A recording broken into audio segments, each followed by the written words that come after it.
Hello from ABA Tech Show 2018 in Chicago. I'm Kelsey Johnson. I'm Lynn Grow. I'm Hsiaolei Miller. And we are on the road with Legal Talk Network.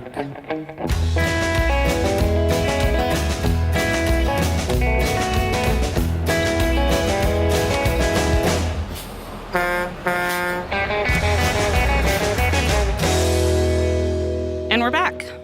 Thank you so much for joining us on the road in the Windy City. Today we're talking about the event Getting Women a Seat at the Table and women in legal technology in general. Briefly tell us about yourself. Where do you work and what do you do? I am a co-owner of a company called Law Toolbox, and I'm based in Denver, Colorado. My name is Hsiaolei Miller. I am the group publisher of Above the Law and Breaking Media. So I run the business side for Above the Law, Deal Breaker, Fashionista, Breaking Defense, etc. Fantastic.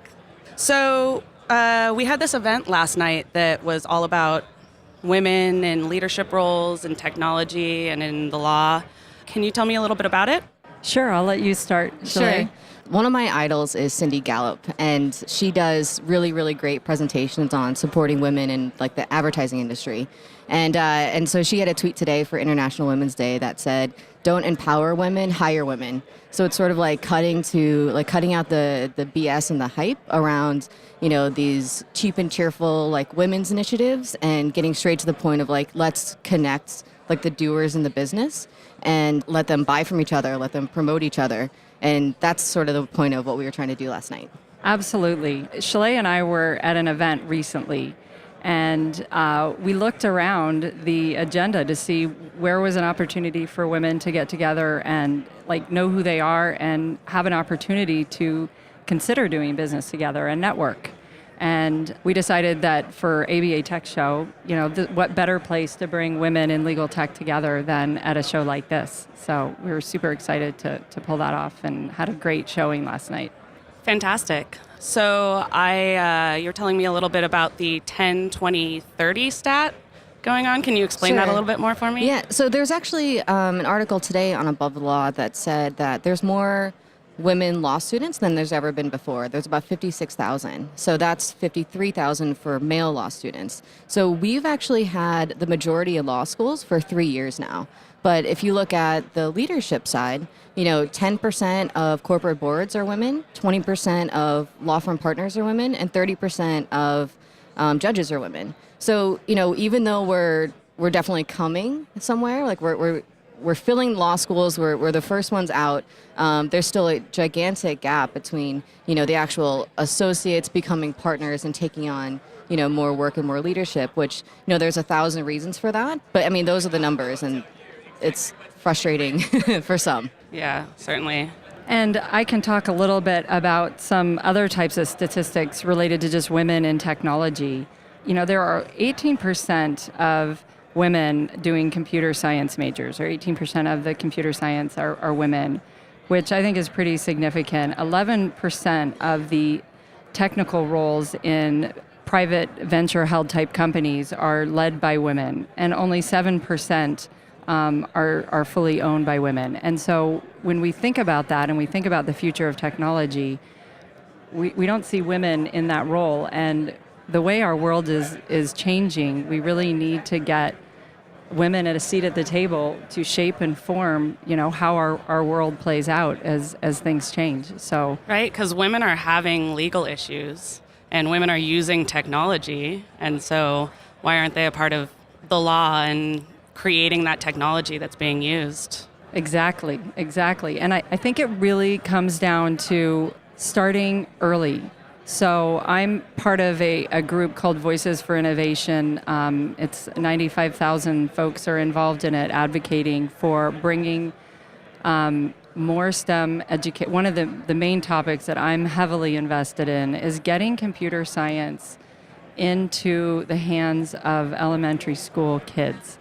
I think it's going to help get all children on board at an early age. But when you think about women in particular, I think that if we don't get them started in technology in the elementary school level, by the time they hit middle school and high school, it's a little harder for them to jump in and feel part of part of that movement and that future. So I'm really looking for opportunities for women to step up and help bring young girls to technical type roles in coding.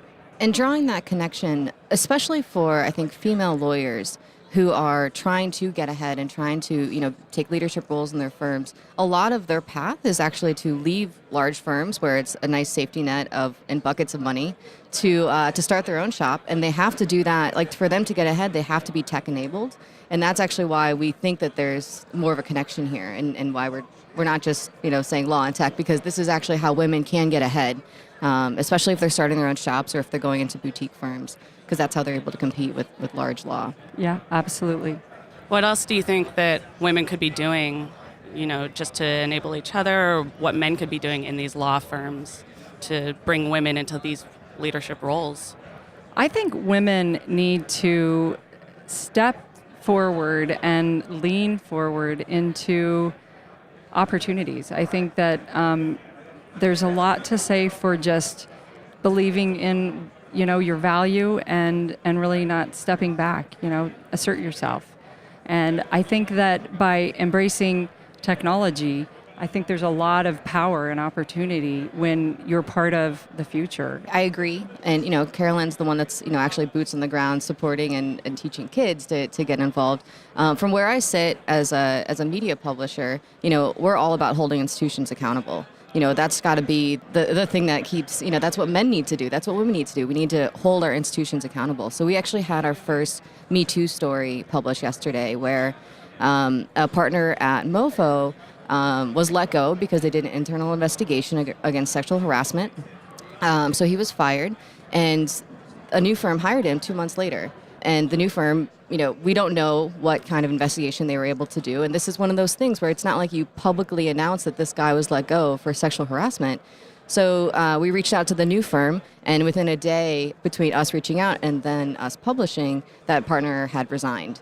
So we have to, that comes from our sources telling us that these things are happening, because we all know it's happening, but we need to be able to start saying it out loud and holding the firms, the institutions accountable. Certainly, and maybe even also if you're hiring a firm, make sure that not just they're holding people accountable, but that they have a diversity plan, or they have, women in leadership roles. Mm-hmm. Certainly, you have your options of firms that you can hire if you're coming from another place. All right, before we close out today, I have one last question for you. If our listeners would like to follow up, how can they reach you? I can be reached through my email, which is CLG for Carol Lynn Grow at lawtoolbox.com. Would love to hear from you. And you can follow our site at ATL blog on Twitter, also abovethelaw.com. My name is very difficult to spell, so if you want to find me, it's HSIAOLEI. That's my Twitter handle. Well, we've reached the end of the road for today's episode. I want to thank our guests for joining us. We also want to thank our listeners for tuning in. If you like what you heard, please find and rate us in Apple Podcasts. And we'll see you next time for another episode of On the Road with Legal Talk Network. If you'd like more information about what you've heard today, please visit legaltalknetwork.com. Subscribe via iTunes and RSS. Find us on Twitter and Facebook, or download our free Legal Talk Network app in Google Play and iTunes. The views expressed by the participants of this program are their own and do not represent the views of, nor are they endorsed by, Legal Talk Network, its officers, directors, employees, agents, representatives, shareholders, and subsidiaries. None of the content should be considered legal advice. As always, consult a lawyer.